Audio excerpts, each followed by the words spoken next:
What's up, hybrids? Welcome back to another episode of the Fandom Hybrid Podcast. This is Hanako, and I am here with Anthony and Mike, and we are talking about season 2, episode 6 of The Wheel of Time, which is probably my most hated episode of this entire series. But before we get into that, because I think we're all going to be on soapboxes for this episode, I need to talk about something Anthony mentioned prior to us recording. So we are obviously very behind in recording our season 2. Season 3 has already started. It started last week with a 3-episode drop, and then they released the 4th episode today or this week. So y'all who have been listening to us, y'all know how Anthony has been feeling about the adaptation of this show from the books because they changed a lot. So Anthony gets on the Zoom tonight and he says, he said, I got something that's spoilery, but not spoilery. I said, okay. He said, I watched episode 4 today. I said, okay. What did you say to me, Anthony? I said after that episode, these people they can do whatever they want to do. It was that good. Like I don't care if it doesn't have if they keep doing this, it doesn't matter if they stray from the book because the episode was really, really, really good. I'm so shocked. I'm Really good. so Wow. shocked. I'm Yeah. So yeah, we need to finish. We need to get through this because I need for y'all to start watching Yeah. season 3 Because like I'm really tomorrow. trying to hold off okay. Good. watching it.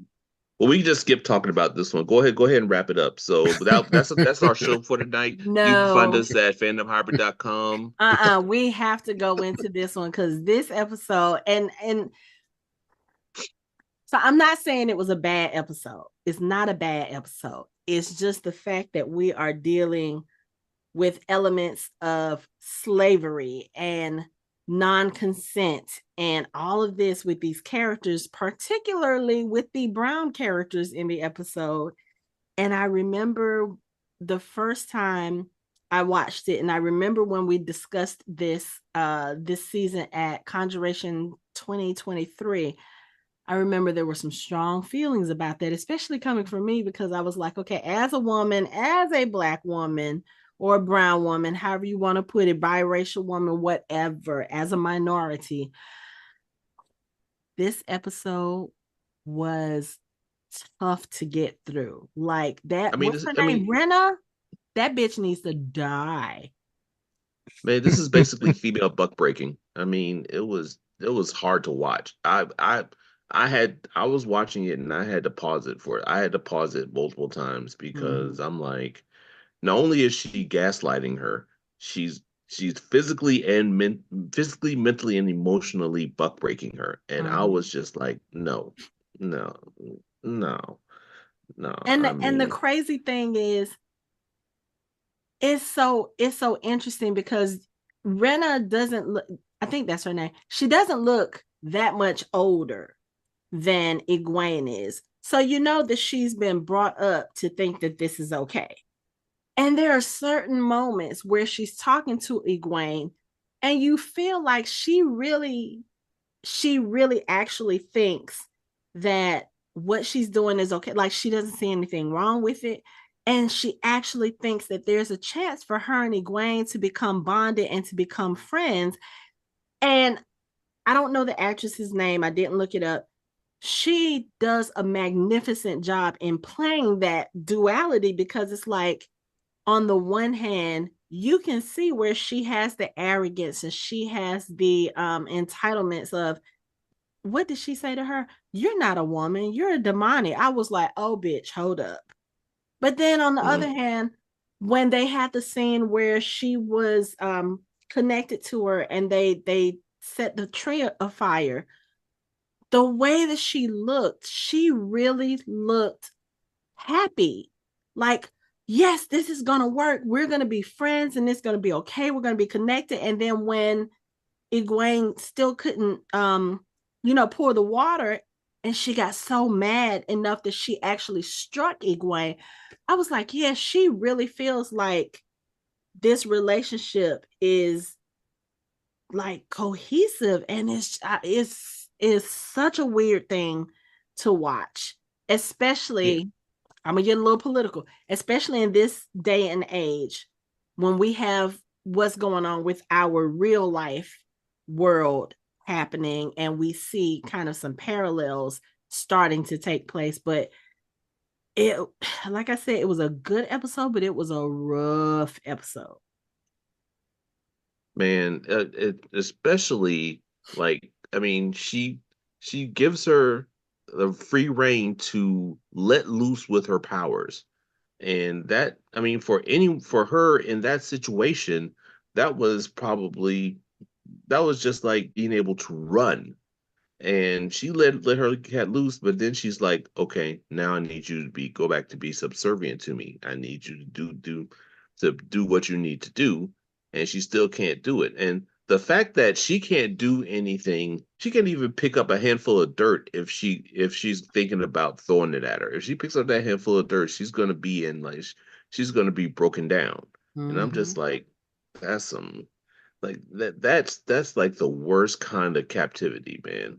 Like, holy shit. I was so mad. I was just like, um, I knew you and would be. it's like, and if it, if I was Egwene, I'd just be like, you're not gonna break me. I'm gonna break myself. It's like I'm not gonna bow down to you. Like you can whatever you try is just not. I'm not gonna do it. I'm not. Yeah, And it hurt me when Egwene finally gave in at the end. But I mean, we don't even know what the time span is from when this started to when she finally gave in. It could have been weeks. It could have been months. And every day she's going through this pain. You saw her eyes, both of her eyes were bloody, looked like her corneas might have been detached, and just just the physical abuse that she was, I can't even say that she was subjected to, because aside from that one beating, everything else was self-inflicted because of what the what did they call it, Adam, Adam. Mm-hmm. because of what that thing does. And I was just like, oh, this is rough. Yeah.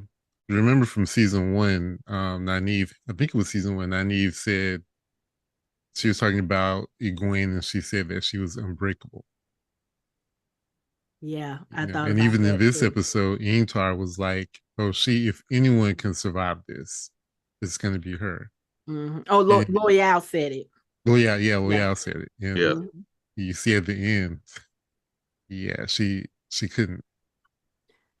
I And mean, the thing that really hurt me is that it's not really like a white person doing it. It's someone who is close enough in her skin tone, and she's actually, I think she's Hispanic. Her name's Xelia Mendes-Jones, the woman who plays Renna. mm-hmm. And I'm like, Yeah, the fact that they look their pronouns are he and him, they and them.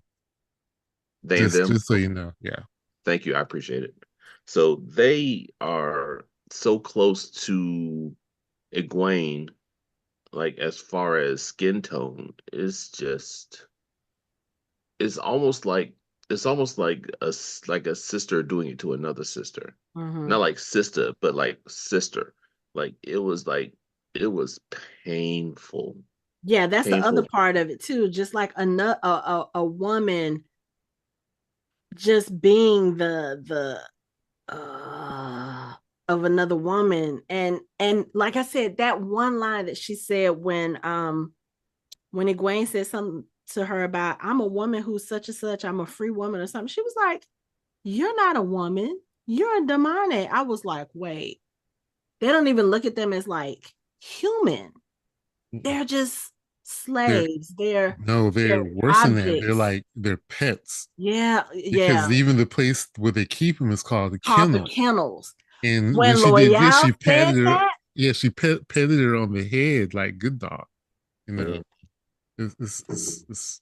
it's horrendous. It's horrifying. Is what it is. that's okay, because that means when Egwene finally breaks through, and she's gonna have to break through, I'm waiting to see the epic ass whooping that girl is gonna get. And not even just her, Lady Surath as well, with the way that she's treating Loial and Ingtar. Is like, and although with Ingtar we didn't really see him being mistreated, so to speak, in this episode, but Loial, having him sing Oh my God. his song, and put it like having him perform for the guests, and then her so casually speaking about, oh well, if we're measuring riches in Damane, that I'm richer than Lord Turok, and oh, I should give him the I was just it just and honestly, it could have been a white actress playing Egwene. I still would be pissed. I still would be pissed, but it's just a little bit more. Like I said last week, it's kind of sort of like the whole Missandei in Game of Thrones when Cersei took her captive and put her back in chains after Daenerys had freed her and she had lived as a free woman. It's just Yeah, it's and fucking Loial, man. I was just like, I mean, it's almost like a slave owner making a slave sing a Negro spiritual. It's like, perform for me. I'm just like, I mean, I was I didn't know he could do that, to be honest. Like singing and growing stuff. I was like, Yeah, that shit was really yeah, impressive. because we don't know much. We don't know much about his people. Background. Yeah. Yeah, mhm. yeah, Yeah, but the Ogier sing. They can shape and grow trees and plants and stuff. I That's one of that's one of the things. Because that's why she called him gardener, mm-hmm. and Ingtar Oh, called him builder because they can do gotcha. the same thing with stone. Yeah. Oh, okay. But Right. Oh. I need I need Loial to sing to them trees and have them strangle them folks and get them out. I Mhm. mean, I know it's not like the trees in Lord of the Rings, but I he need to do something because Yeah, I wonder if it depends on like the theme of the song. Like if he could sing "Go Down Moses" and like have the tree come out and like start grabbing people and throwing them like, "Let my people go," and all of a like sudden, if that was a literal thing and he can just start, yeah, that's what he needs to do.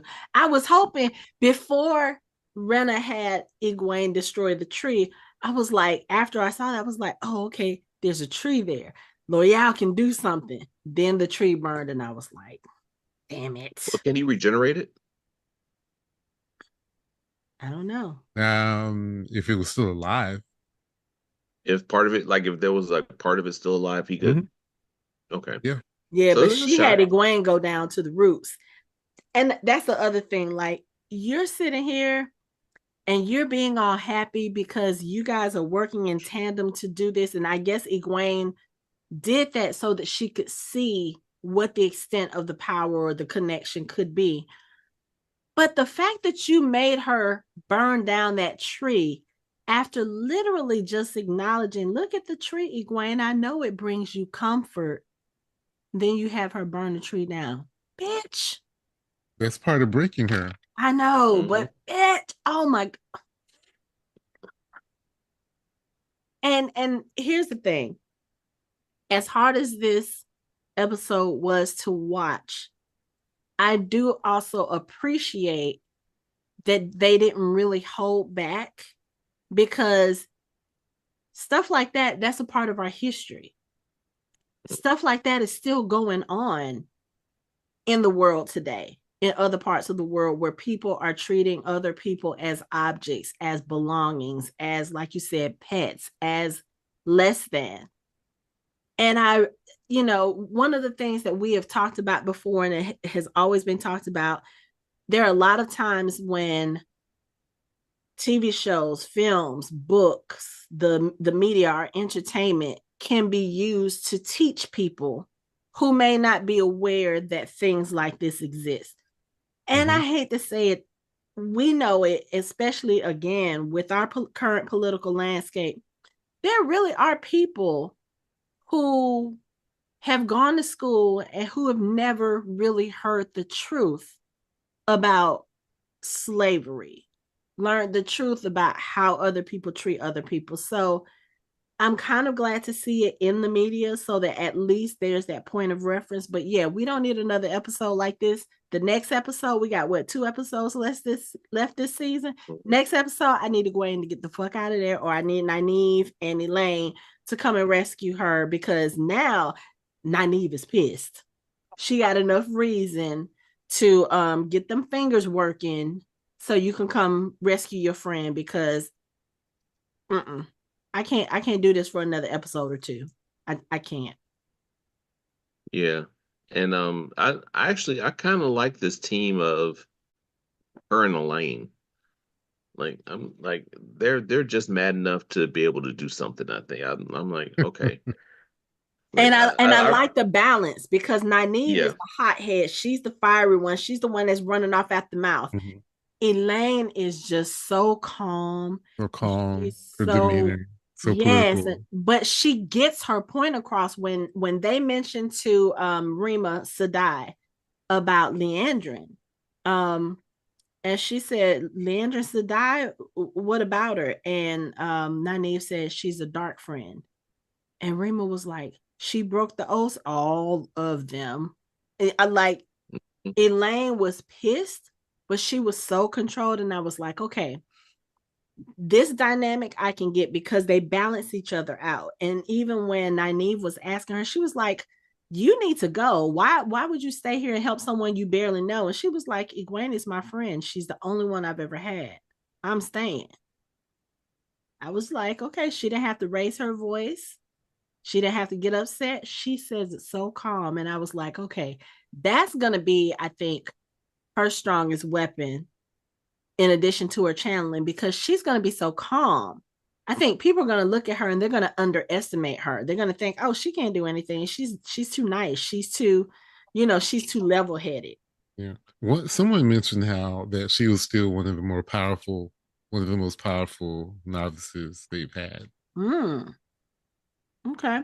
I can't remember if it was Shiriam or I think Alana mentioned it when Alana, they yeah. were talking. Yeah, when she was talking with Sharon Sedai. Yeah, but them, Nynaeve and Elayne being in the house of Rema Sedai and learning a little bit about the Seanchan, and what they do, as far as what they do to the women, and her cautioning them, hey, you can't channel because they can sense it. Their demonic can sense when a woman channels, and her giving the little background about the Adam that she has, because she was like, yeah, a couple of our sisters got captured. Two of them have, did she say two of them died, and then one of them was made into a Damane? Mm-hmm. I think, yeah. So she was talking about that. And it's when she brings them the Adam to try to figure out how to take it loose, they have to be very careful with it. And while they're sitting there, she and Elayne are trying to work it out. And Nynaeve gets ready to try, and she can't do it. She's like, nope, can't do it. And Rema's trying to walk her through. I was like, Rema, this might not be the best time to get Nynaeve to use her powers, because we saw in the episode the blonde-headed Damane and her, what do they call him? I forgot. Sodom. Dom. We saw them walking through the town, so they are actually looking for Nynaeve and Elayne. The last thing you need is an out of control Nynaeve to let go of power, and that's exactly what happened. It was just a second, but it was enough to bring them to the doorstep. I was just like, I also like that Elayne didn't hesitate in calling Nynaeve out, because Nynaeve was being a hot and nasty, and Elayne was like, hold up, I'm not the reason we're in this position. She was like, I barely spoke 2 words to Liandrin Seat, but you, on the other hand, you done got chummy with her. This your fault. And then you couldn't channel back when we tried to escape. This your fault. We are here because you can't do what you're supposed to do. And I'm glad Nynaeve was like, yeah, I realized what I did or what I didn't do. That's why I'm trying to make sure that we do what we're supposed to do. We go save Egwene. Okay. Y'all gonna have to do it now because Rema Sedai and her water, they took on the Damane. Okay, I will say this for Rema Sedai. The way she folded them bitches up into pretzels, I was like, I'm not gonna lie. it. I just want to say this. We know the green Aja are the battle Aja. We know what the blue Aja can do. We know the red Aja can, tear some crap up. But let me tell you, healers, they know everything about your body. Yep. And they're gonna use the power in some novel Devastating ways way. to make you feel things. When she did the first one, I was like, oh, she's breaking bones. And then, of course, because she's breaking the Sul'Dam's bones, the Damane is feeling what the Sul'Dam does. Or was she doing the Damane and the Sul? No, yeah, you're right. It was the Sul'Dam. Yeah, because I don't think she would have attacked the Damane because the Damane have no control. They don't have any choice. Yeah. So, when she did it to the first one, I was like, oh, okay. That second one, I don't know what it is about that one, but I think it's almost like the director said, we really want you to see what this woman is capable of. They did that shit almost in slow motion. They showed every single break and fold, like she went backwards, her arm. I was just like, it's just like you remember those little snake puzzles where you like had it and you could like bend everyone and turn it into like a little ball. Yes. Like, and I was like, it's like breaking three Sedai Boogaloo. She was like, right. Now I have a question about the Sul'Dam and the Damane and the Adam that they are using. Because we saw with Renna and Egwene, when they connected, there was a little bit of Egwene's weaves going into the cuff that Renna wears. Now the Sul'Dams, they can't channel at all, correct? The cuffs or whatever they use, is that what pulls? You asking me or Mike? I'm asking you because you ain't asking me. I'm not the one that read the books. You're the expert. I was just wondering because I was thinking, I was like, okay, maybe they have a little bit of channeling ability, and them being the Sul'Dam connected to the Damane enhances that. But I was like, if they could channel, they would be Damane too. As far as we know in this show, they always leash any woman who can channel. Okay, so the Sul'Dams most likely cannot. As far as we know in the show to this point, we only know that the Seanchan leash any woman that can channel. Okay. Shout out to Rema Sedai and her warder doing the dance, like, and her giving him a little bit of it, and him going. I was like, that's fire. Like, did you notice? Shit. Did you notice that she couldn't use the power until one of them was in danger? Yes. Because of the oath? Yeah. Because of the oath. Yes, I did notice that. But boy, once they were in danger, she did not hesitate. Like I said, she folded them bitches up like pretzels. Like you could hear their bones cracking. And she burned one too. Yes, she did. I was just like, when they killed Busan, I was like, you know what? We needed him and her for more than one episode. Those were two very, very powerful Aes Sedai warders. And I was like, he's dead. She's collared. Ugh. But that's okay. If she's collared, that means there's a chance. There is a chance. Because I'm sorry, even though I haven't watched season 3 yet, you're not going to keep these characters prisoner for that long. Matt was different because Matt was, Matt didn't have any powers and they were trying to keep him away from something that can influence him. That's different. These, they're too powerful. But I do have the interesting thing about where Egwene is. After she has the very unpleasant experience with Renna and Renna leaves her, she hears a woman on the other side of her wall chanting some of the things that Renna says to her about how a demonic cannot hurt a Sul'dam without inflicting twice the pain on herself, even unto death, and all this other stuff. Egwene is trying to figure out who this person is, and we don't find out who it is until later on in the episode. Once Egwene kind of gives in, she's upset. She starts screaming at herself, and the lady says, "Don't." She was like, "Don't feel bad, sister. You lasted longer than I did, and I'm a sitter of the Blue Aja." And then you see the chick that Moiraine was talking to in the first season, and I was like, "Can you imagine? She's only there because Moiraine didn't go on the mission she was sending her on. Moiraine got herself banished. That could have easily been Moiraine sitting in that cell." And I was just like, whoa. So what is the sitter? Is that like the leader of that particular group? I'll say it depends on the Aja, because sometimes the person who leads the Aja is not a sitter. Okay. If that makes sense. Okay. But some Ajas, they treat it differently than others. Okay. I mean, being a sitter is important, but sometimes the person running the Aja may not choose to be a sitter. They'll pick their sitters, but they may like to run things from behind the scenes. Okay.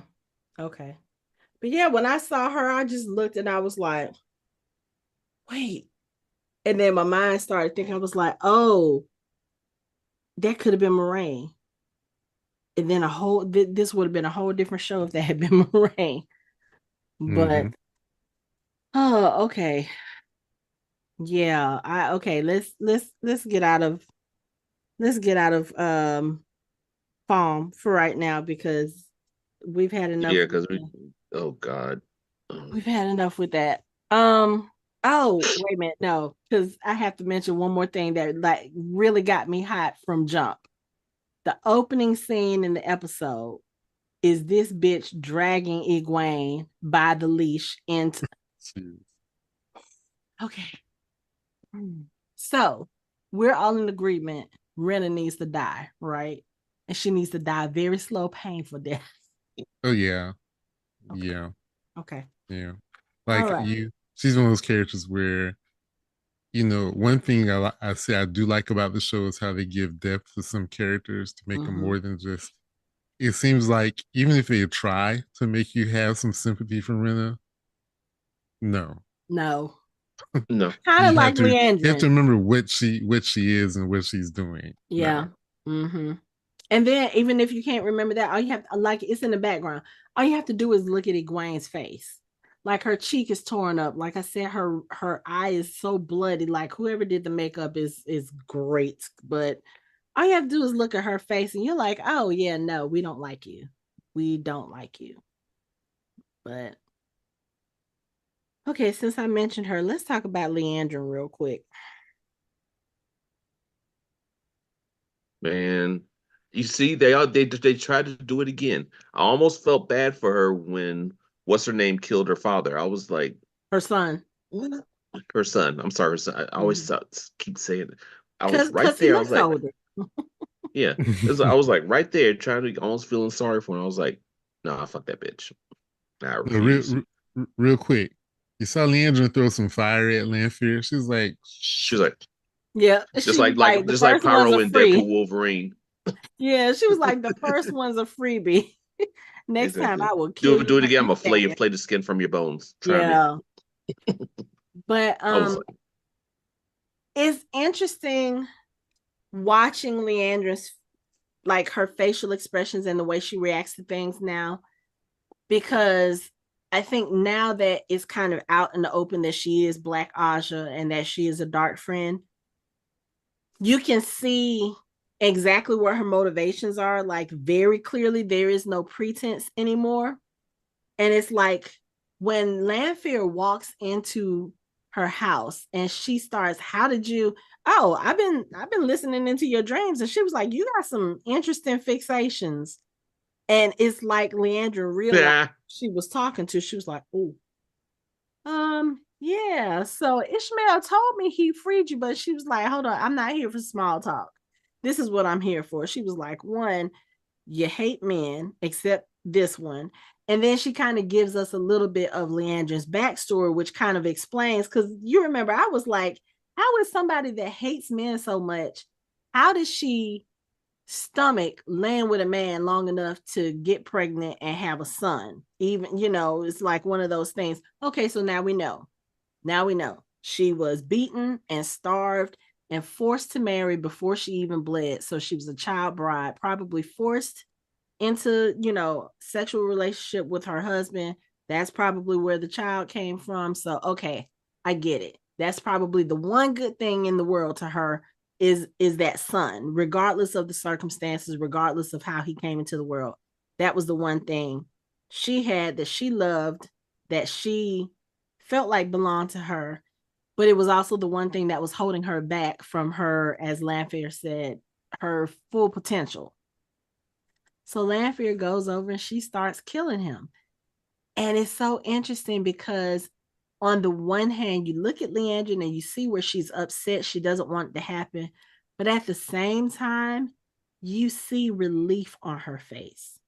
Like, I'm so glad someone else is doing this, that I don't have to be the one to do it, that I don't have to be the one to keep holding on. It's like Lanfear said, you swear the oath to keep him alive, but this is not life. Right. And she says, I know. Mm-hmm. So she knows it's wrong. Yeah. But a part of her can't let him go. Mm-hmm. And he should have been let go a long time ago. Long time ago. And now he's gone. And Lanfear was like, you swore your oaths to the dark, not to Ishmael, which I always have to keep reminding myself, they're two separate things. Because again, season 1, at the eye of the world, you're thinking, oh, Ishmael, he's the dark one and he's the big bad. No, he's like a step under the big bad. There's still something that's bigger and badder. And that's who Liandrin has pledged herself to. Men as well. And it's just like, yeah, you can't go back. You can't change your mind. You can't say, oh, you know what? This is taking a little bit more than I expected. Wait, did you say men? Mm-hmm. Men didn't swear any oaths. She didn't? Oh, okay. Yeah, no. It's okay. She just made a deal with Ishmael. Okay. Which is not the same thing. Okay. But Liandrin definitely made some oaths. Mm-hmm. And like I said, right after Lanfear says that to her, she looks at Liandrin, and Liandrin, of course, she has the little tears coming down for her son. But if you look at her face, she has this little smirk at the end, like, okay, now I can do. Because what is it that Lanfear says? She said something about now we can see her true potential. That wasn't the phrasing, but that's basically what the gist of it. Yeah, it's like he was the only thing holding her back. Mm-hmm. And then she put that little smirk. I was like, yeah, she's kind of glad he's gone now. Like, she doesn't have to feel guilty about it anymore because he's no longer in pain. She doesn't have to feel guilty about holding on to him for so long. She can just be like, okay, you know what? And I didn't even have anything to do, because what am I going to do against Lanfear?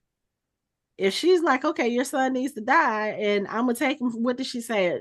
This is something only a woman can give to another woman, a gift that can only be given from woman to woman. Mm-hmm.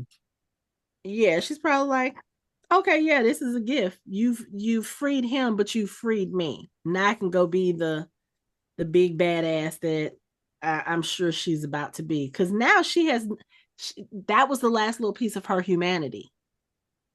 Yeah, she didn't have enough power to stop Lanfear, even if she wanted to.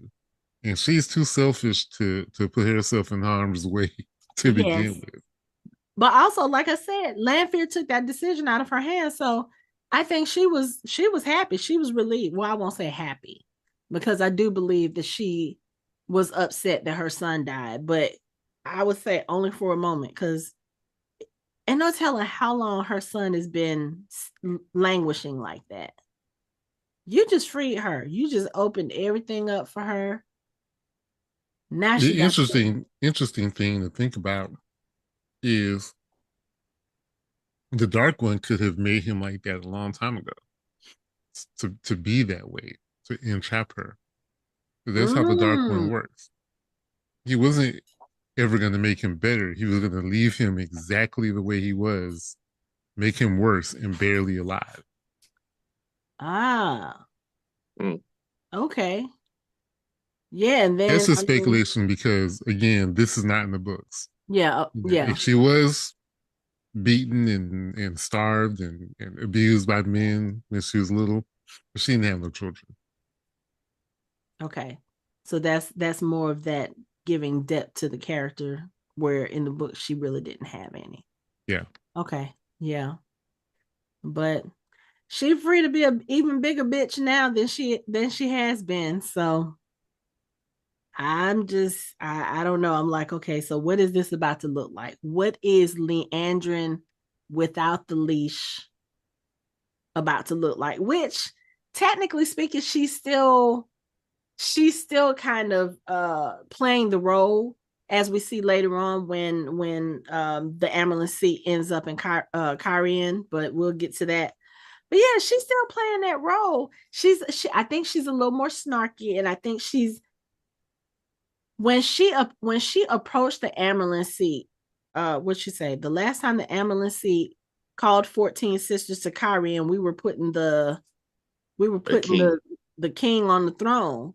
So what are we doing here? And Sawan just kind of looked at her like, bitch, if you don't get out my face. And I was Yeah, just she like, really did.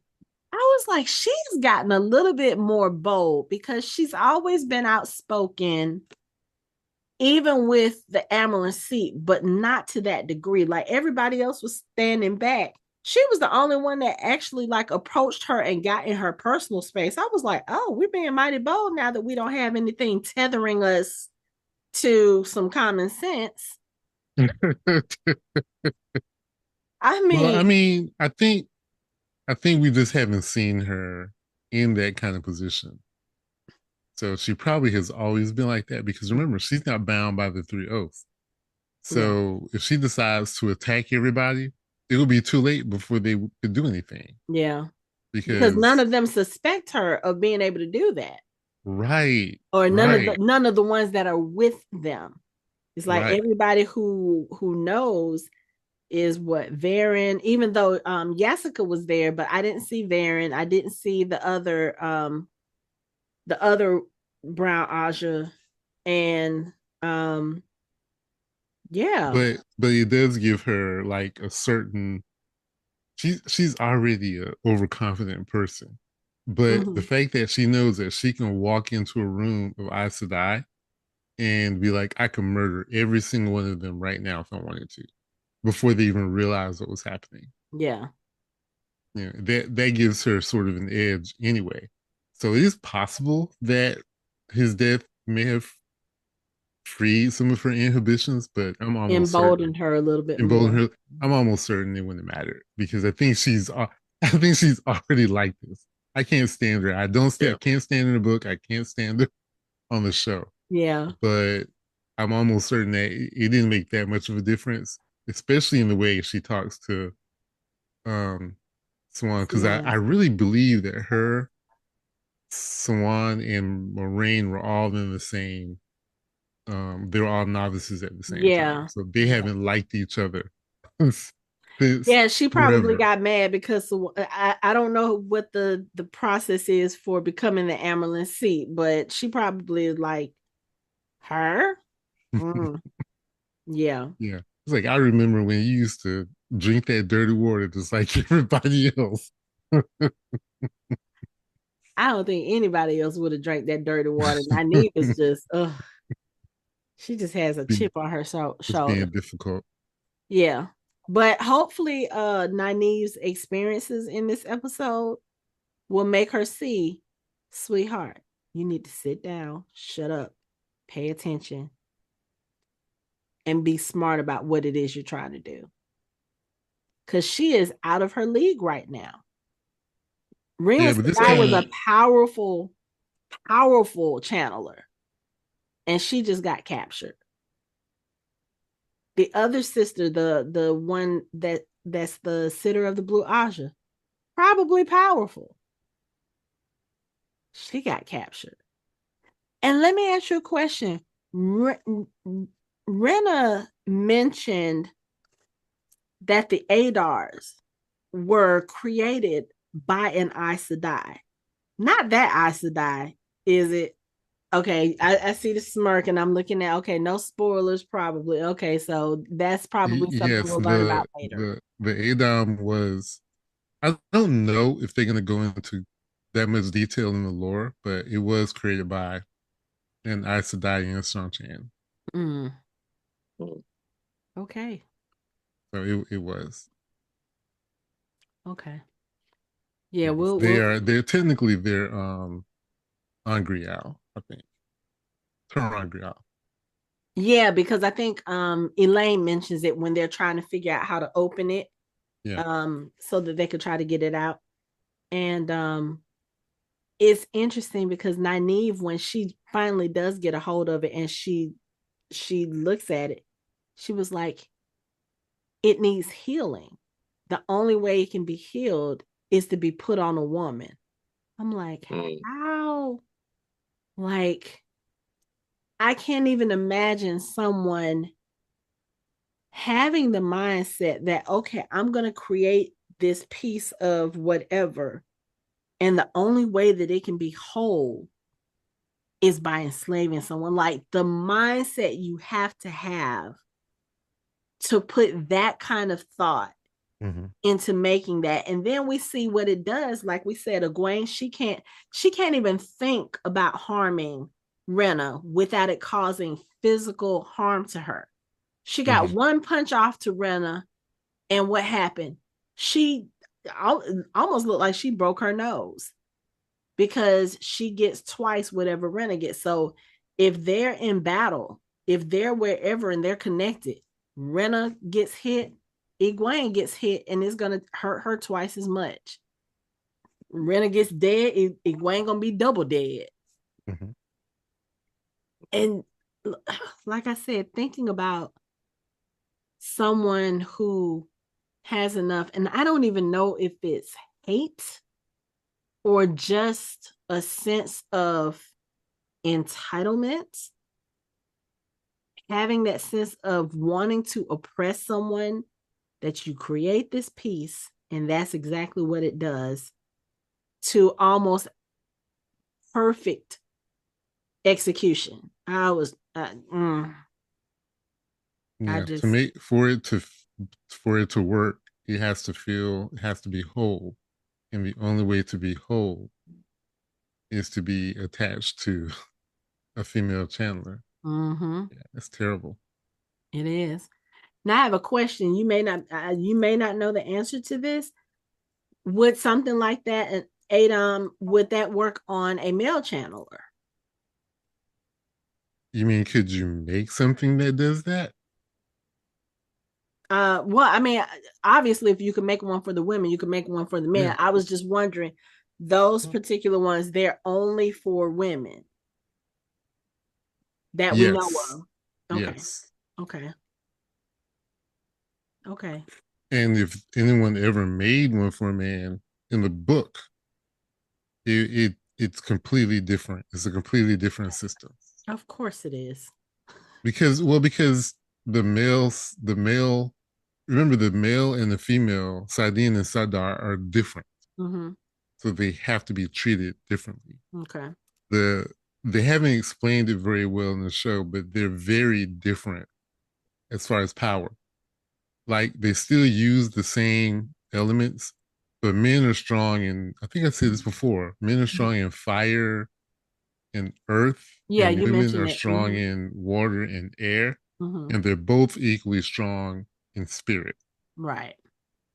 So, so dealing with something that can be used by the weaves, because they're just different. So the system would have to be different for a man. Okay. And then the book is very different. Okay. It's the same principle, but it's different. Okay. I don't think it's too spoilery. I don't think it's spoilery, but you know, when they because you asked the question, when they did have the male Adam, it took you have to have 3 women controlling the leash. Okay. It's a totally different system. Okay. Gotcha. Well, hopefully we don't see them have to explain that in this, because like I said, I Yeah, don't need they've changed some things, made things more simple. Mhm. So I don't think it would be like that if they did. Yeah, I'm just saying it's bad enough we see Egwene and Rema and all the others, basically hostage to the system. I don't need to see them illustrated on a man. I don't. The question was just in my head, like, Yeah. could this happen? But okay, now we're gonna come away from Falme.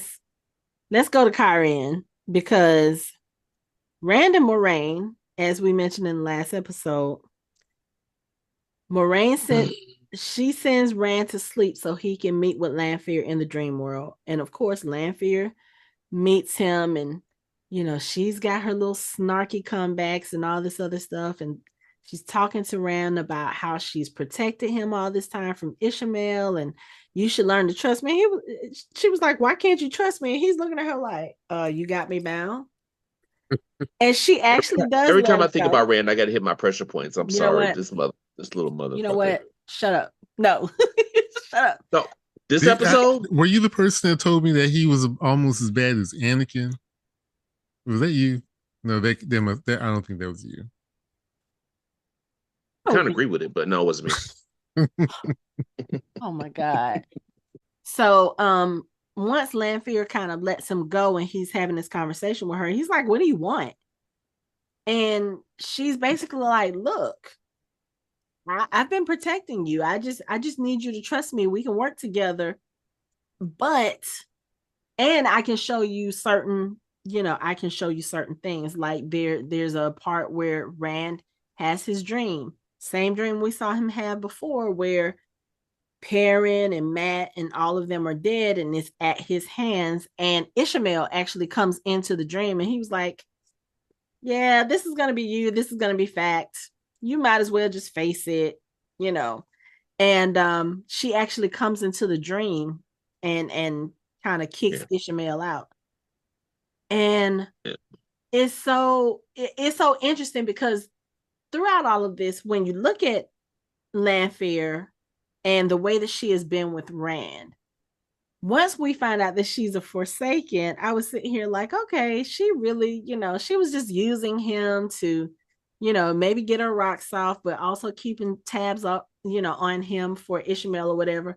But no, I think she actually does have like genuine feelings for Rand, and you kind of see this in her interactions with him, because first she tells him, if we're going to work together, if we're going to do what we need to do, you need to get away from Moiraine. And so that's what he does. He wakes up, he tells Moiraine, he was like, yeah, I gotta go far away from you. You can't go with me. And Moiraine was like, you can't go off by yourself. He said, Lanfear said, if she sees us together again, she would kill you. And the look of fear on Moraine's face, because Moiraine knows if Lanfear comes after her, she can't do shit about it. Not a dang thing. Not a damn. She shut her mouth and let Rand walk out that door. But then later on, when he has that dream, of course, Egwene is one of the ones that he sees dead on the ground. So when Lanfear comes to him, she was like, okay, she said, you said that I haven't given you any reason to trust me, and you're right. So I'm willing to do that. She was like, let me give you the gift of a dream. You can see anyone you want. And you can see how much it is killing her to say this, because her eyes keep kind of darting to the side where, fake Egwene is laying on the ground dead, because she knows that's the person he's going to want to see more than anything. And he even tells, he was like, I can see anybody. And she's just like, Like the things I Uh-huh. do for love, anybody. No, that's I think lust. she was faking. Oh I no, think she knew that's not No, no, love. no, because no, no. she knew where Egwene She was. knew where Egwene was, but I'm saying for her to say, I will let you see anybody that you want. And the reaction she had when she knew he wanted to see Egwene, that was okay, I'm in my feelings right now because I'm standing here in front of you and you still want this girl that you haven't seen in 6 months. That's jealousy. She has feelings for Rand. That is totally whatever her other ulterior motives, she done caught some feelings. I'm just gonna say, when she had him strung up, she called him Luz Theron. She didn't call him Rand. And I understand that, but she ain't been sleeping with Luz Theron for the last 2 months. She been sleeping with Rand. In her mind, she's been sleeping with Luz Theron for the last 2 months. But she can still be jealous of Egwene, and you can see it all over her face. Then why would she make the offer? She knew what he was gonna add. Well, She because did, she had to. but she had to. But she had to. Yeah, she had no, to. listen. She made the offer because she got exactly what she wanted from him afterwards. He got a chance to see Egwene, and right before he touched her, she pulled him back, and he was like, "I'll do anything. I will do anything." She got what she needed from him. Yeah. Because of Egwene. And yeah, she, like I said, she has her ulterior motives. She's doing whatever she has to do, whatever her agenda is when it comes to Rand, Luz Theron, the Dragon Reborn. But that's a girl who got some feelings. She's still a little jealous. She like, you know what? Side note, I don't know if this means anything, but in the book, if a male Chandler touches an Adom, he dies. Oh, So does say the that again. Damane and the Soldom. Wait, say that again. If a male Chandler touches the Adom while it's on the Damane, it would kill him, the Damane, and the Soldom. Wow. Okay.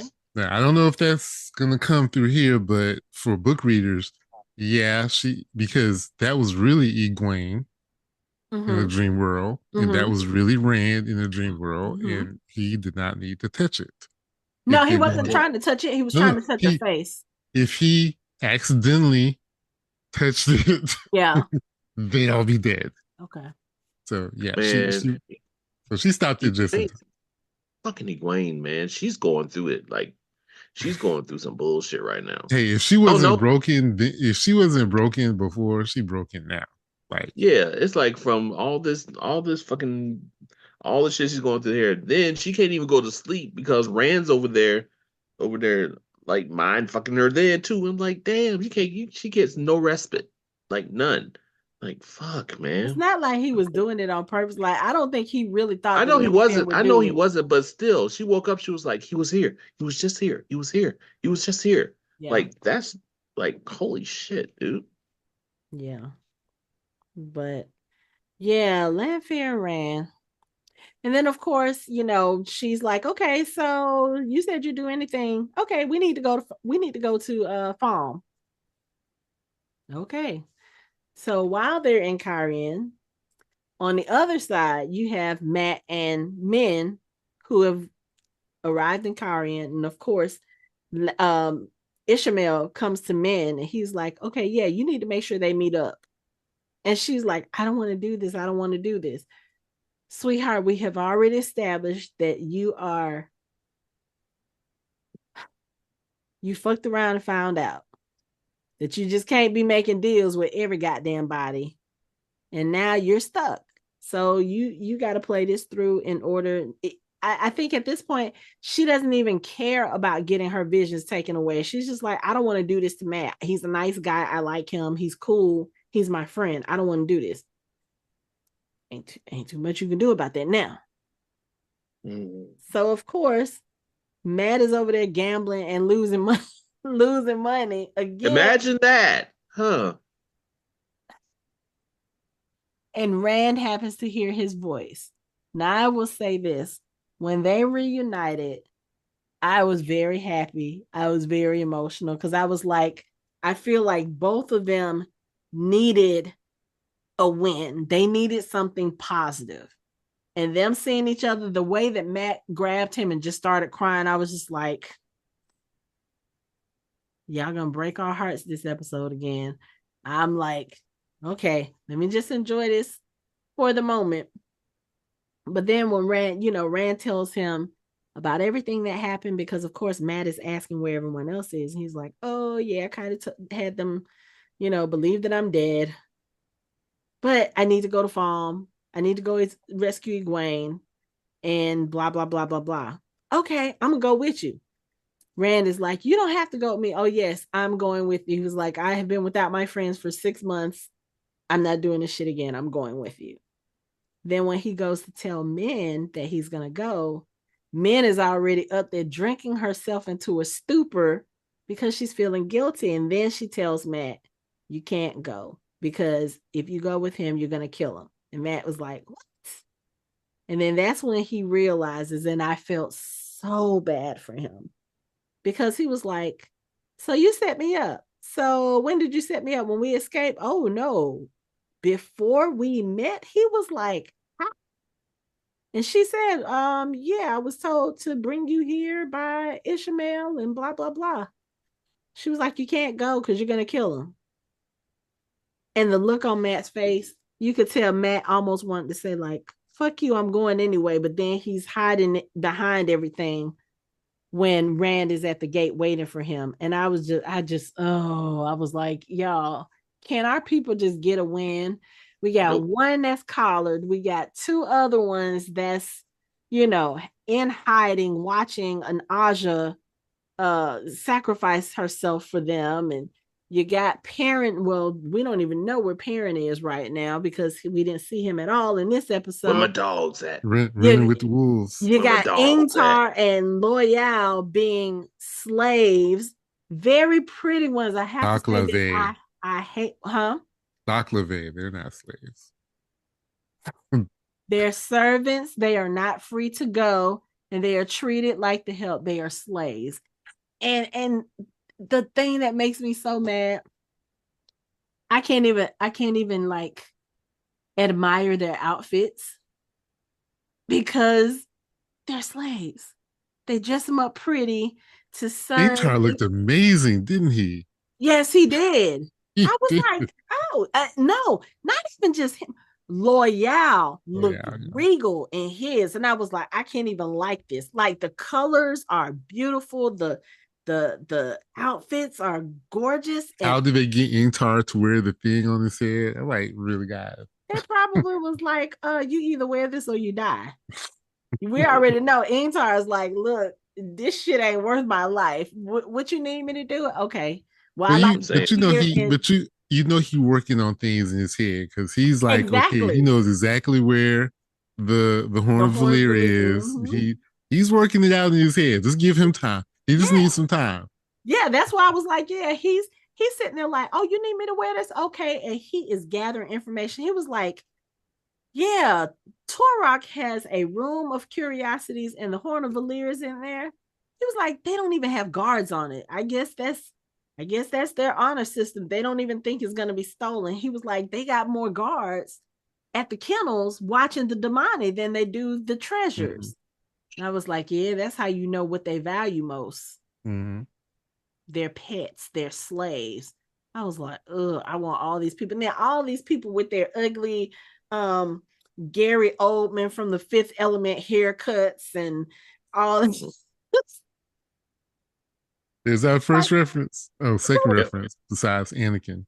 Yeah. Like I just want all y'all to die. Just die because y'all are in here looking so stupid and get on my nerves. Oh. It's like they all look like some weird futuristic kind of cyberpunk video game characters. They're like cyberpunk NPCs just like sitting around with bald sides and colored and tricolored like hair coming out of the top of their head. It's like I'm looking at it in the background. Lady Suroth looks like I can't even remember his name right now. She looks like Gary Oldman in Fifth Element. Yeah, she does. Yeah. Like the only thing she doesn't have is the little plastic thing on her head. But everything else, she could be his sister. That's so weird because I didn't even think about that until I was just looking at it now. Like, oh, that's what she looked. But okay. But yes, Ingtar is very much trying to figure some things out. And With them his whole cornrows in his thing head. is we're trying to get the Horn of Valere. Loial was like, we going to get my girl. He was like, what did he say? Their strength on top of that, or up under that soft exterior. He was like, yeah, if anybody can survive in that, she can. But I ain't trying to leave her in there. We need to figure that out. He was like, yeah, we can get the Horn of Valere too, but we going to get Egwene too. Loial he's very much like his Loyal. name. He is Loyal, loyal. you're right. Like, look, we're not Robert leaving her. Jordan was not being, he wasn't trying to hide Yeah. it. Yeah, Loyal, right, okay. right. I mean, Ingtar was like, he can't be a devious backstabbing character with a name like Loyal. no. Loyal with cheese. But Ingtar was like, they have her. What is it? They have her guarded. He was like, the place that they have her, they call it the kennels. So I think he was trying to convey to Loyal, like, this is the dire situation she is in. Loyal is looking like, that's okay. We'll go get her. Loyal's like, I don't give a fuck what they call it. I don't care how many guards. We gonna figure out a way to go save her. So I'm just saying, it's like because I don't even think that they really have a reason to go see him. I don't think they're even let over there, are they? probably not. Probably not. Yeah, so it's like, okay, it's not like something you pass by every day. You could just knock on the door, and be like, "We're coming to get you." Like, nah, Mm-mm. you I got to mean, actually. the only thing I can think of is that they would have them go over there. I don't know, to do something. They might send them over there to do something, but as it is, the Seanchan don't even know that those three even know each other. No, they don't. So that might be an advantage for them if they decide to go, over in that area. At least they can let Egwene know, hey, we're here. Maybe not in Maybe so many words, but she can see them from the window and she'll be like, oh, okay, I'm not alone. Maybe something is going on. maybe they can get him to go over there and try to sing that tree back to life, and then she's like, "Hey, Listen, that's what I was suggesting earlier in this episode. Like, go do the singing, have the tree like pluck her out of the cell, or at least, maybe snatch Renna up when she's leaving the cell. I mean, go down, who's gonna Egwene." say what happened? I mean, because mm, it's something needs to happen to her. She needs to have a very bad accident. But Yeah, anyway. Okay, so I think the last group, no, we need to talk about Moiraine and her stuff and Lan and Alana and their group. So we're gonna start with them first. Because I really thought I thought Lamb was gonna get his ass kicked. I was like, "Oh shit!" I Lamb thought was Lamb in was gonna. trouble. Yeah, Lamb was in fucking deep shit. I was Lamb was like, in "Oh trouble. fuck!" Like because soon as Ivan and him stopped him from leaving, I was like, "Oh, now, this now, isn't good." now, to be perfectly transparent, I don't think they could have taken oh Lamb. yeah. Yeah, but This, Lana was right behind him, so it's a um, wrap. I don't even think The she'd be three able of to. them. Yeah, Really? yeah. Lamb, Wow. Oh, a okay. healthy Lamb could take out Silver Murdraw by himself. So Oh, yeah. Well, yeah, yeah. He Okay, did do that. He did do that. that's a good point. Okay, so but it'd be luckily, it'd be tough. It'd be tough, mhm. but I wouldn't say it would be easy. Okay, okay. They have their work cut out for them. They would, Okay, but he's not a dark friend, and he respects him too much, so he yeah. wouldn't even put them in that position. Is that the reason why they stopped at that place that's kind of like a forsaken temple? They thought that he was a dark friend and they thought he Mm-hmm. would do something. Okay, because I was wondering. Now, at first, I was like, so are they stopping here because they're dark friends? And then, like I said, I like Alana too much. I was like, no, she wouldn't be. I think Alana is also one of those that is like a true Aes Sedai. She's a true friend to Moiraine, and I just don't see her doing that. So when Lan got ready to sneak out, I was sitting here trying to figure. I was like, so what's the hostility with them? And then when they mentioned the poem, I forgot that they went into his bags the last time and they pulled it out and they figured out that Lanfear was walking the earth again. So yeah, they're thinking he's a dark friend. He was like, nah, it's not like that. Because Alana came and got him. And she was like, so you just kind of tricked me to tell you where the Amyrlin Seat is.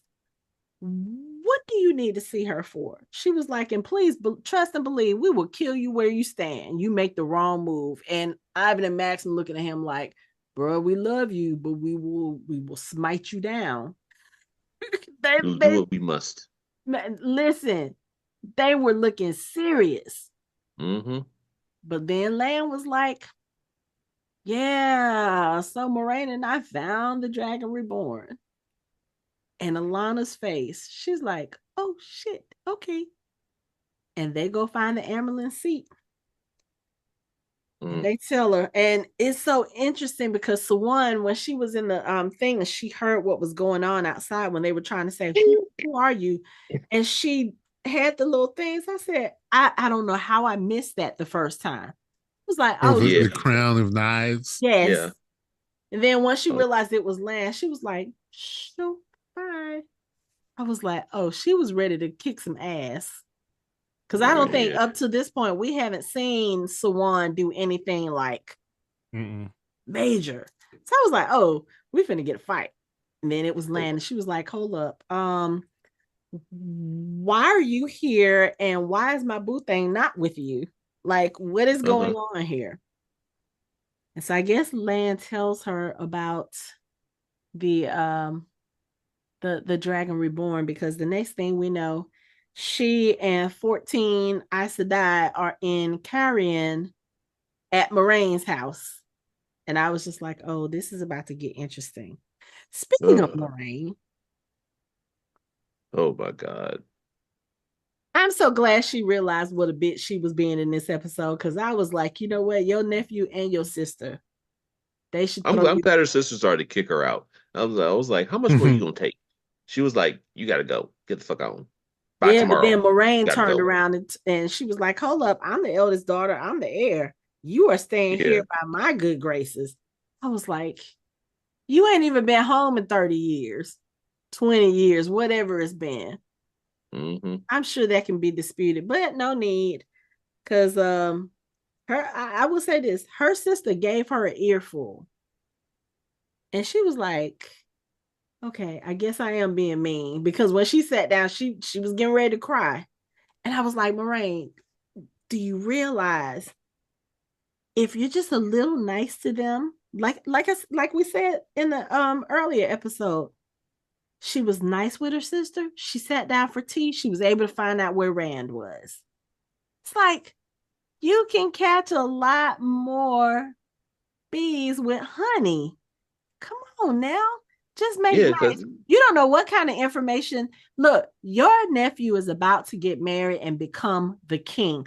You don't know what kind of information he could have. You don't know what kind of resources he can provide you with. All you got to do is eat the fucking sandwich and compliment him. Is that so fucking hard? She was...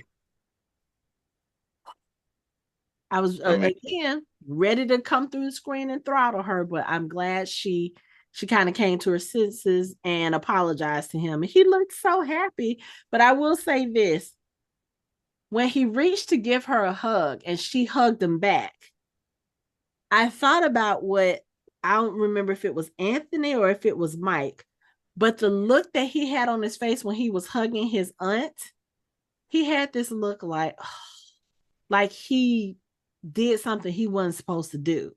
And I was like, something seems a little... Something ain't right with that boy. What'd you say? Something ain't right. Something ain't right with that boy. Yeah, I can't trust it. I don't think so. And then going back to thinking about what you said about it last episode, Anthony, it's kind of like, I know y'all were saying that you think Anvere might have been the dark friend, and that's how she got her family, out of debt and back into, the high No, upper echelon we didn't status. say she was. We said it might be. It's a possibility. Yeah, that's what I'm saying. Yeah, let's not discount that she might be. Yeah, but you know what? Her son is about to marry the queen. I think that might be a little bit more That's more suspicious. yeah. Mm-hmm. Yeah, because Yeah. I'm gonna be honest, especially with what you said last week, Anthony, because you said in the books he marries a man, right?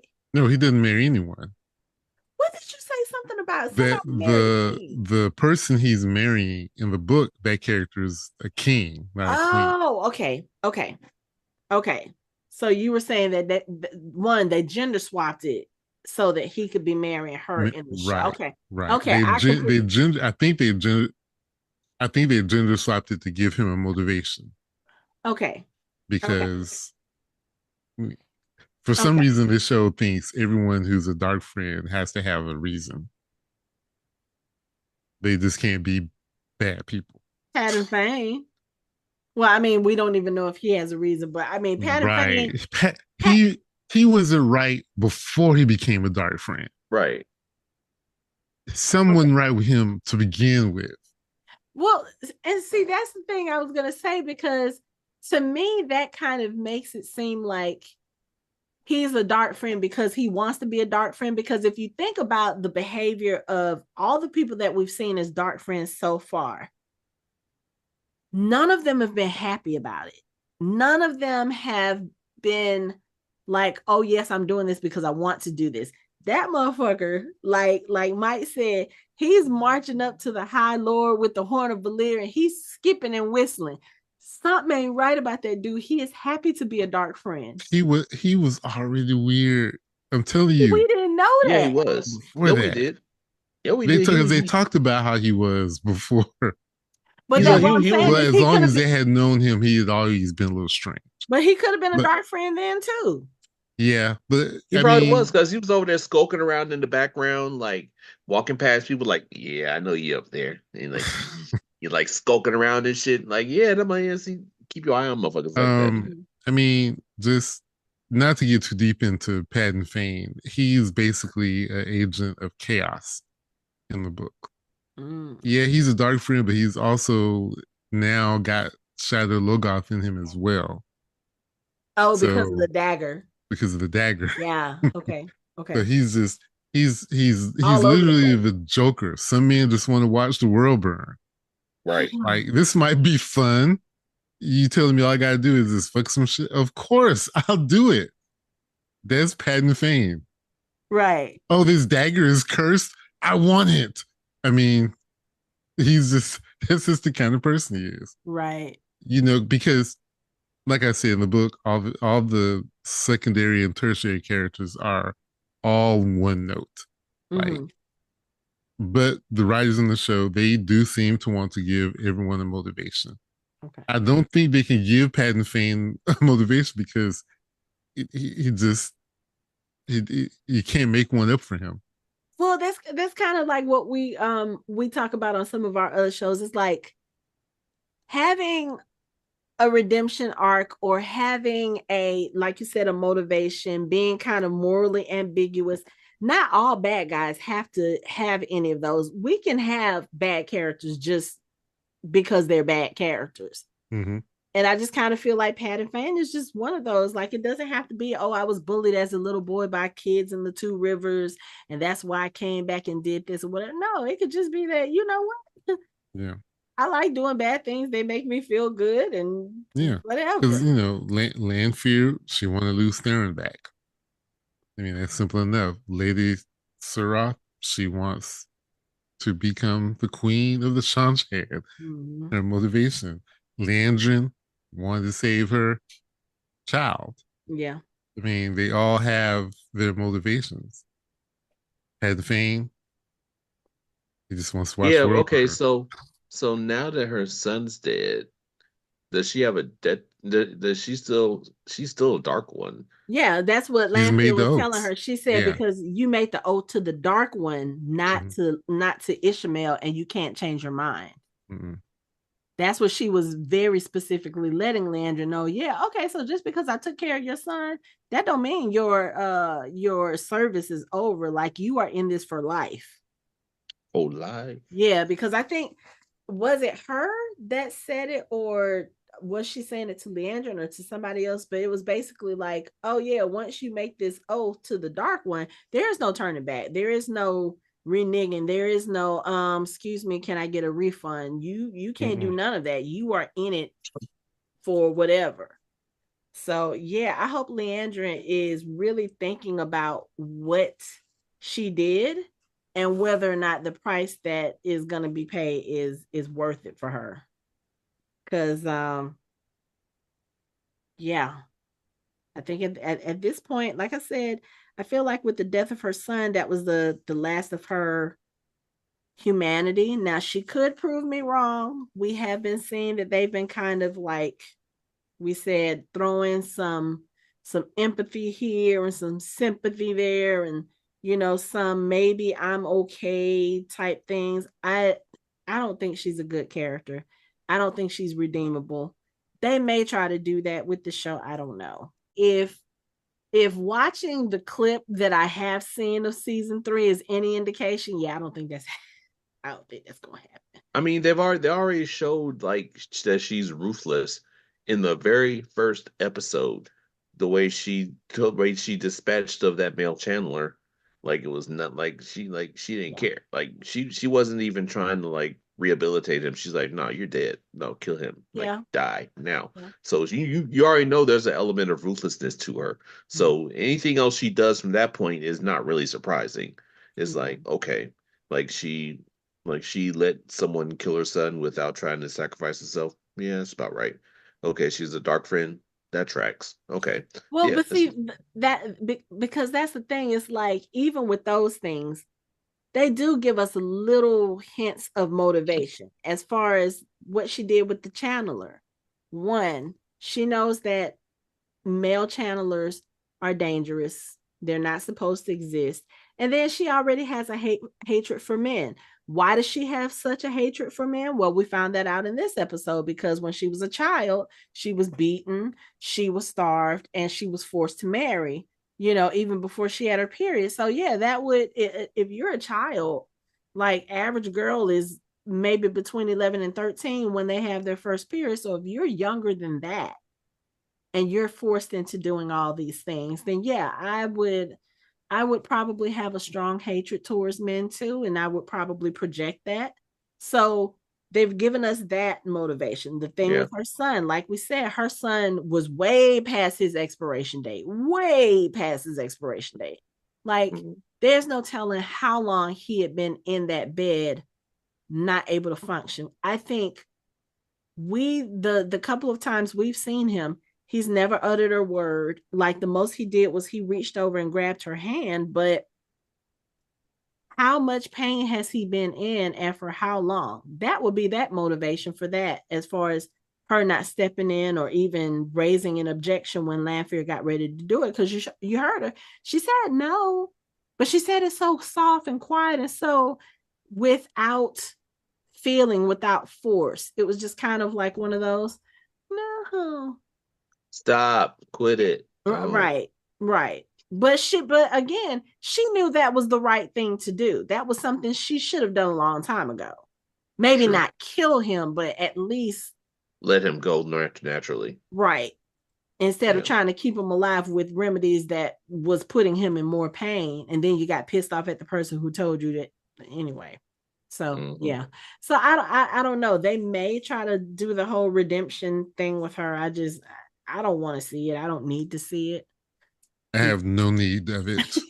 She is the absolute one of the absolute worst characters. Yeah, She's just bad. right. Just bad.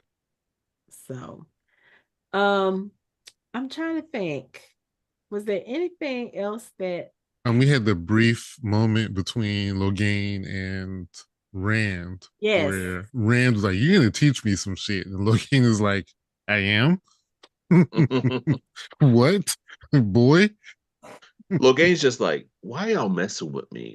Like, damn, leave me the fuck alone. Give me some Hey, fucking wine and leave me the fuck right. alone. Let me wallow in my self-loathing and missed opportunities Right, and drink some exactly. Geldian red. Just leave me the fuck alone. Look, Go does on he even somewhere. have any left? Because I think he poured out or he threw He the broke it. one Yeah. that Moiraine brought him. Yeah. So yeah, but let me tell you, when he does start teaching Rand and he's trying to help him control it, he's telling him, oh yeah, so the problem is you need to touch the source, you need to let go, you need to stop being scared of it and embrace it. And Rand is kind of like Nynaeve, he doesn't know how to control it. Yeah. Remember, I was telling you that the men channeling and women channeling, the power Sidene and Sadar are different. Mm-hmm. So I don't know if I mentioned this in the last episode we recorded, but women have to embrace the source. So they embrace it, they fill themselves up with it in order to use it. Mm-hmm. Men have to seize it. They have to I think take you the mentioned power. something like that because Yeah. you Yeah. So it was mentioned a the little flame. strange. It was a little strange him telling Rand to embrace it, but then the writers kind of fixed it. They said you have to take it. Mm-hmm. He Mm-hmm. told him you have to take it. Yeah. So I did like that little part. Didn't like the embrace so much, but yeah, the taking. Yeah. Because you're a male channel is not supposed to surrender to the one power like women do. Mm-hmm. Which this is Robert Jordan being, writing for men and women. We just have to be okay with that. But there is a difference between the two. Okay. Yeah. But yeah, Rand apparently has a lot of power. Like a lot of power. Because He's the Logain most was powerful like, channeler on the planet. and Yeah, Logain was he like, has a he was lot. like, I can't do this. Bruh, with the amount of power you got, you can do anything you set your mind to. Yeah. Just so you know, Robert Jordan worked all this out. He had a ranking system. Uh-huh. So yeah, Logain is at the top up there with Rand as far as power goes. Okay. So, so if he says you got power, that Yeah. means a lot coming from Logain. Right. And I'm wondering, like, so at this point, does Logain realize that Rand might be the Dragon Reborn? Because I don't think Rand has said anything to him yet. He just knows that he's a man that can channel. I think he suspects. I think he might suspect it. Okay. Because I That was going to he say, I wonder, is he going to be jealous about it? Because that's like you said, missed opportunity. what does my name say? No spoilers, I probably. know, no Okay. spoilers, probably. Okay, so I won't ask. I will mention this. So I do see how Rand could have gone through life at this moment without people recognizing him, because when you see him at the beginning of the episode when Lanfear has him strung up and he's completely in the sun, his hair does look almost black. It's like He you can was also in a dream little. world. I'm just saying, I'm even looking right now, like it's very dark, and only when the light is hitting it do you see that it's like red, red. Yeah, but when he met Matt, it was red, and he Oh was in yeah, daylight. yeah. But Yeah, I he was mean, in a I'm just dreamscape. saying again. I think what's her name just prefers him blonde, and she was like, "Let me get you idea. Let me get you naked, hung up, strung up, and blonde." Yes. Again, Okay. Talk about no being one hung is on the cross. no one is pulling out their phone and pulling up Facebook to see what Rand Althor looks They like. nobody talk about Facebook. Don't Fine. nobody you don't see any Fine. wanted posters of him around either. yeah, yeah, Nobody knows who he looks like. He's just another tall ass redhead dude walking around. yeah, You know? yeah. Uh, I'm just saying, if the Dark Friends can do all this other shit, why can't they, like, like to find some way to find I mean, is there like a Jordanian Google that they can do like redheads in my area, Oh, redheads near me? No, it doesn't work like that, Mike. but then Fine. like Nice try, though. through our discussions over the last few episodes, that like I said, I realized that one, the only people who are really looking for Rand or who would be looking for Rand, they think he's dead. Oh, Because, they know where he like you is. said, Ishmael knows Rand is alive. So most likely the Forsaken know he's alive. They probably also know where he is. So really the only people who would be looking for him, they already know he's alive. So I Yeah, guess Yeah, again, they don't have to put out feelers. They know right. where he is. Yeah, They yeah, don't have to put out feelers and spies. They just know. yeah. that's true. And if Logain said he saw him, no one will believe him because he's crazy. Right. Right. They Except won't that believe because they're like, what? Well, why the fuck are you out here? Why ain't you under the tower? Has Rand even ever said his name to Logain? Like, does Logain even know his name? He knows who he is. I think He might not know his name. Moiraine may have said his name to him. Maybe. Yeah, but my point is, the boy's supposed to be dead anyway. Yeah. He's Right. not. You know, Yeah. Yeah, and, he's supposed to be buried somewhere, That's, literally or figuratively. yeah. But okay. Um, did we touch everything on this episode? I kind of feel like um, we did. I just want to mention that in the beginning, when There was man. in the beginning of the episode, um, Mike's favorite scene where Rand is strung up on the cross. Lanfear basically tells him is Shamiel's whole plan. And I don't even think Rand realized that she did. Mm, Like, he's like, you think that separating yourself from your friends protects him? No, you're giving him Ishmael exactly what he wants. right. He can turn them all to the dark and turn you. Yeah, he was like, You they know? would never Hmm. turn. She was like, that's what I was gonna ask because she said, I thought that once too. Mm-hmm. So I'm going to assume, like you said, she basically did what she wanted to do because she wanted her lover back. So is that her like, and I say this as a woman in the 21st century, was that her only motivation for going to the dark because she wanted her man back? Yes and no. Okay. Um, Luce Theron was very powerful. Mm-hmm. He was very powerful in one power. He was very charismatic, very powerful as a leader. Okay. He didn't necessarily want all of the attention that he was getting. Mm-hmm. You know how we talk about the person you want to be the president is the person who didn't want to be the president? Mm-hmm. That's sort of what Luce was. Okay. He figured out that she was attracted to him for his power and his influence. Okay. So she wasn't really like in love with him as a person. Michelle and I argue about half an hour. The person that I lived with him related to my marriage, actually, it was almost a whole hour we argued about that Mm-hmm. because and I think what I realized in her mind that was love. Mm-hmm. So Lanfear did love him, but not in the way that he wanted to be loved. Okay. So yeah, she was attracted to the power, the authority, all of that. But if Is you this man a stripped cult all, leader? huh? Was he a cult leader? I mean, He was the one dragon. person's cult is another person's religion. I mean, I don't. So yes, okay, got you. um, if you and I think he figured out if you stripped all that away, would she still want him? Would Yeah, she that's still what I was love gonna him? ask. So it's like if he was gentled or if he was stilled, would she still be like, oh lose, oh lose? Right. Well, Okay. and he figured it out, and he was like, no, I don't want this. I want someone who actually does love me, and that's when he found his wife. Mm. So she thought if she could get more power, that he would want her because in her mind, that's what she thought was love. So if she had it, then maybe he would love her back.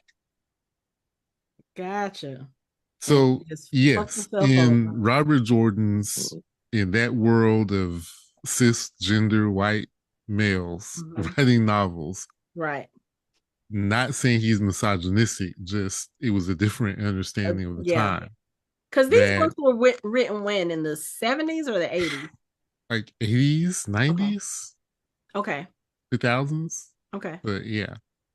Okay. But he was an old guy. So yeah. So yeah, yes, to answer your question, yes. The only reason why was power. Okay. That's why she turned to the dark side. Okay. Turned to the dark. Okay. But she thought if she And had then enough power, she can get it back. okay. And then we always talk about how, power corrupts people. So she might have just, really, I don't want to say innocently, but maybe naively thought, okay, like you said, if I get this power, he'll want me back. And then the more power she got, it just kind of corrupted her. And yeah, and then she became a Forsaken and liked killing people and by blowing up their heads or she did it and it didn't change anything. She got more power and it didn't make a difference. Yeah. But but the thing is, when all that stuff happened, when the Dark One started influencing the world, things kind of got crazy. So she may not have had, because they immediately mobilized to try to stop it. So there wasn't any time for her to be like, look what I got now. You know what I mean? Right. Because all of a sudden they were fighting the Forsaken and Murdril and Trollocs and, bubbles of evil all over the place. Right. It was a terrible time. Okay. He had to rally everybody to try to fight what was happening. Okay. So. Okay. All right. I may have said too much. No, it's fine. I pulled a mic and messenger. I'm starting to spoil stuff. No, I don't think you spoiled it because like you said, one, they're doing so many things differently from the book to the show that I don't think I think at this point, anything that you tell us that's not like specifically, okay, this happens, this happens, this happens to this character.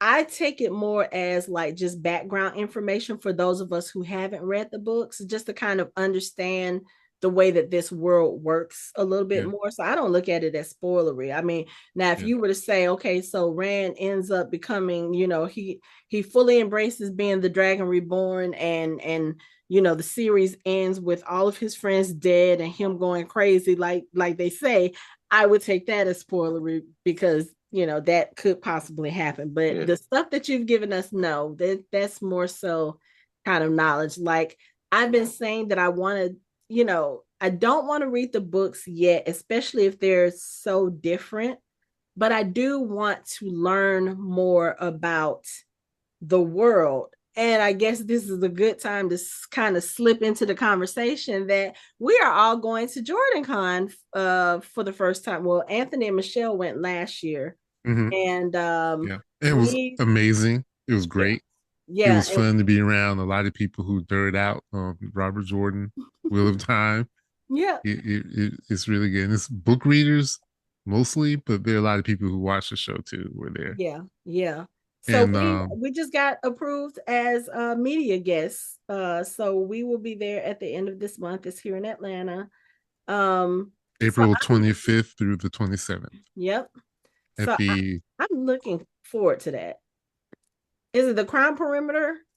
Yeah. Okay. Crown, Ravenna, in Perimeter. Yeah. Okay.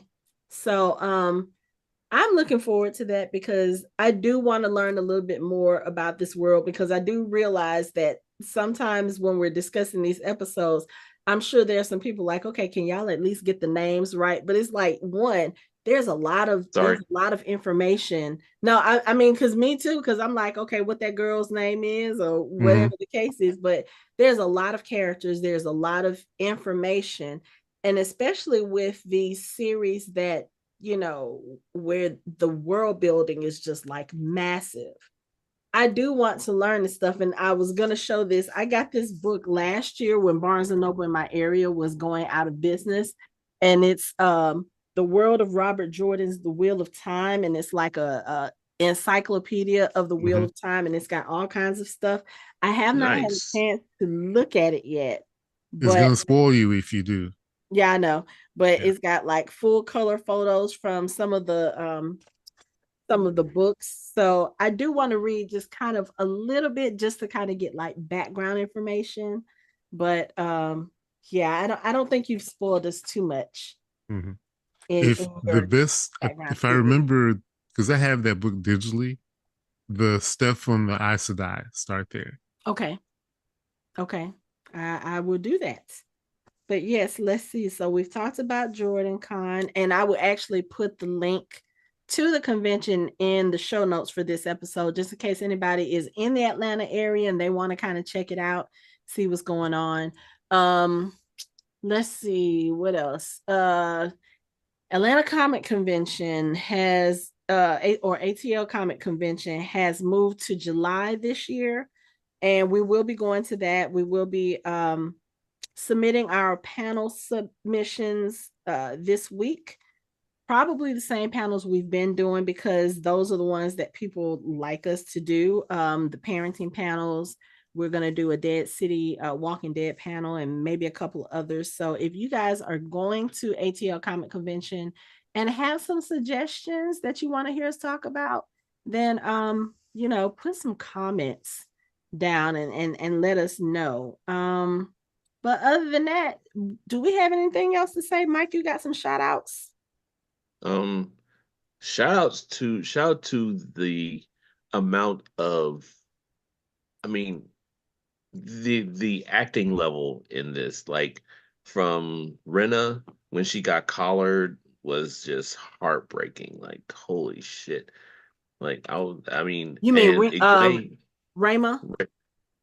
Rem, Is it that's not Rema Sedai? the Renna is yellow the Sedai. Sildon. Yeah. Yeah. Yeah, when she yeah, when Renna. she got when she Rema. got the collar put on her, I was just like, oh, my heart. Like that was just hard. I mean, not only did she lose her water, like I was like, holy shit. And shout out to me not knowing what the fuck was going to happen when Land and them confronted Rand in the city, and they Oh were just yeah, that's what I forgot to yeah. mention. I was like, oh shit. Like, Yeah. what the fuck's getting ready to happen? Like he was Yeah, and like, of you need course, to open they up. cut it off right then. hmm I was like, oh shit. That like that should look like collateral damage getting ready to happen, like everywhere. But I mean, because Rand he just came from like feeling his power and like really like doing like having but whatever minimal training, not even real training that he had with Logain. So it's like Yeah. he I mean, there's no telling where his state of mind is right now. Plus, he had just come from waiting on Matt, who stood him up again. I'm like, okay, I'm starting to see why Anthony doesn't like the way because he's written up as an asshole. Like he's the worst. He's written he the way he is in here is like he's the worst friend ever. Not only did he leave them standing at the gate when everybody went in the gate, now he's leaving Rand's which I understand. I understand why he's leaving him Mhm. hanging here. I get it. But of course, That's Rand doesn't. right. This is the Yeah. same. This is strike two. This is strike two for Rand as far as Rand's concerned. Rand's like motherfucker. He's like, fine, alone it is. I was like, Or that, maybe he really thought about it.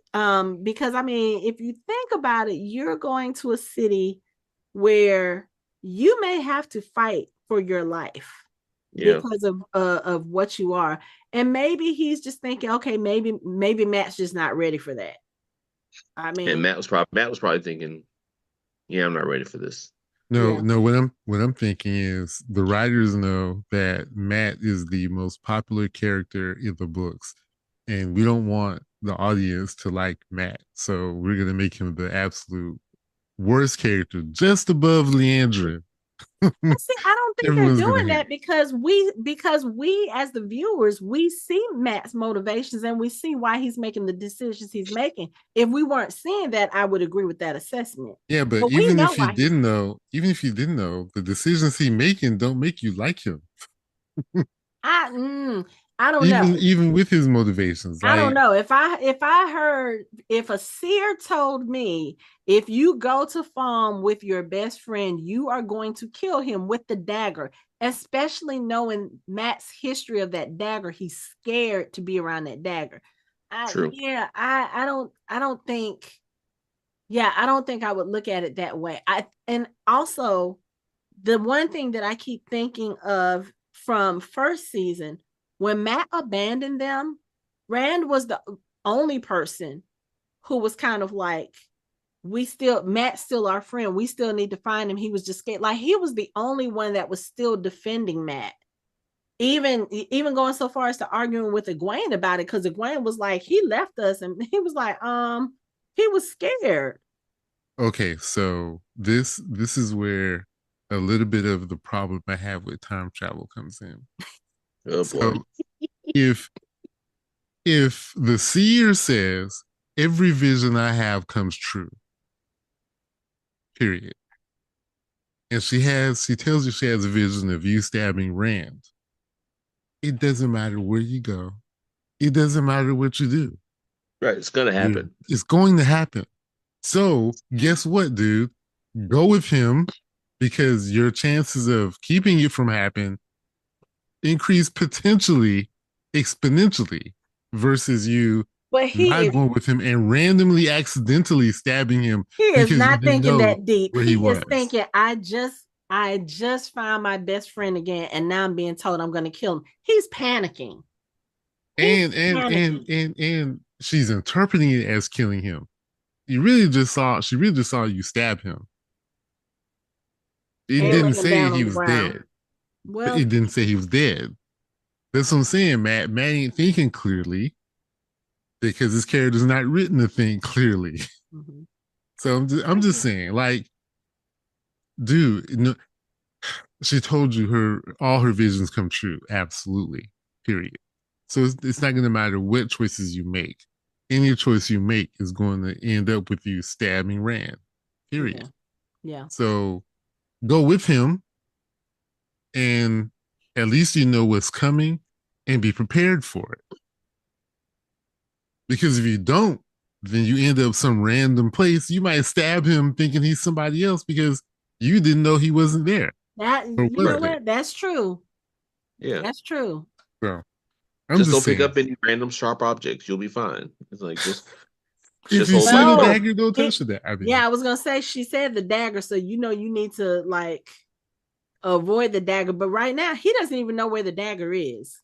So that again, that's like, another problem. yeah, yeah, yeah, So guess what? You choosing not to go with him might actually end up putting you with you in. going in the direction where Mm-hmm. the dagger is. Yep. So your best bet is to stay attached to that motherfucker at the hip, and your chances of seeing the dagger decrease. Right. Just Mm-hmm. saying. Just saying. I mean, you got a good point. Just Yeah, it saying. makes sense. Okay. Ugh. Yeah. I hate I'm so glad. seers I'm and so glad to stories. see the Amyrlin Seat again. I love her. Wait, what you say? I'm so glad to see the Amyrlin Seat again. I Oh, missed. yeah. I've been missing her this season. Like I really like her. I think I love her. I like her character. I Because was we just like haven't seen her up until this point first this time season. Okay. Yeah. season, yeah. And it's like I was like, she's gonna see her. Okay, so are you just gonna close yourself in a room and look in the mirror again? Like you ain't got to go walk up to her. All you gotta do is look in the mirror and be like, "Yo, baby," and then phoom, there you go. I mean, You a mess. and again, this cannot be overstated about this fucking episode. Why do we have to have these characters, these characters of color be subjected to this bullshit? Like this, it still bothers me. It's like I don't want to be bothered by it, but it bothers me. And it's like And I get it, but I think the thing to remember too is, regardless of what the casting looked like, we were going to get this storyline anyway. And I think it just kind of hits more because of the fact that this particular show is one of the shows in the fantasy, genre that really, really diversified their cast, and so that it's not just people who all look alike. Like, they really have people from all different cultures and races in this show. So I think it just hits harder because of that. But I would hope, excuse me, I would hope that wasn't kind of on the forefront of their minds when they say, hey, let's do some diverse casting. We're going to have this big old slavery storyline in season 2. I don't think that was the case. I think it just happened to go there, and it hits harder because of that. But again, I mean, no, I get that. It just doesn't make it any easier for me. It's like this is probably like there's certain shows that I can go back and watch certain episodes like over and over again. Nah, yeah, I'm good on this. Yeah, I don't want to watch this shit again. Yeah. So, I do have a question. I noticed, because it's playing in the background, is at the end where Rema is getting collared, but Busan has letters etched in his face. Do you know what they say? Okay. No. Okay. I didn't know if that I just believe they were just tattoos. Oh, okay. Okay. All right. Yeah. Could you go back and freeze frame that for me? No. Absolutely not. So, okay, we have 2 episodes left for this season, and then we can get into the 3rd season that Anthony says is awesome, and he doesn't care what they do at this point. It was good. So, okay. Yeah, I have seen they did release a few weeks ago. I think it was, I don't know if it was the first 11 minutes, but they did do 11 minutes of the upcoming season. Yeah, it was 12. It was like the first 12 minutes of the first episode. Oh my God. If they start out the season like that. Yeah. And they just released another like 4 or 5 minute clip of Moiraine and Rand talking. Okay. So yeah. It's this last episode 4. It's great. It's fucking fantastic. Okay. So hopefully we'll get to the season 3 episodes within the next week or so. Anthony and I have both been working ridiculous hours this month. I think I've probably been working twice as many hours as he has. You have. I looked at the schedule like, oh my God, you're working all the freaking time. I'm trying to pay this fucking cruise off for my birthday. So yeah, so we got these 2 episodes, then we'll get right into season 3. And like I said, we'll be at JordanCon. We will probably be recording some of the panels there, and just trying to get a feel for it, since this will be my first time. Anthony and Michelle will be there as well. So yeah, so we got some Jordan stuff coming up. We get a little bit more into this fandom, so I'm looking forward to that. But for now, that's it for our show. You can find us online at www.fandomhybrid.com. We are on social media, on all the social media at Fandom Hybrid. You can chat with us on our Discord channel. You can watch our videos on our YouTube channel, and you can listen to us on all major podcast streaming platforms. Thanks for listening. We hope you join the conversation next time.